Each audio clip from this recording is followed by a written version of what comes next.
Hey everyone, what we have here today is a reproduction of an antique parlor clock.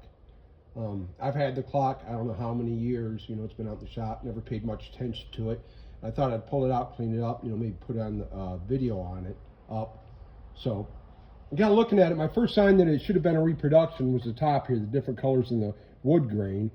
I thought that was odd, I hadn't seen that before. The other thing is the dial, if you look at it, it's real shiny brass. But the dead giveaway for me, because this here was all clouded up, the glass was and everything, is when I opened it up, you can take a look down there, and that there's a Korean clock movement gong, or a Chinese clock movement gong. The other giveaway on the thing is it's got a tip, it's got a nylon tip on it. They didn't make those, until later here in the 1900s on the clock hammers. When you flip the thing around, if I could do it without destroying it, you'll notice that it has these rubber stoppers, but they're put in with screws, plus the case is made out of a Luan material. So, yeah, it's definitely a reproduction. Make sure you check us out, vintageclockparts.com.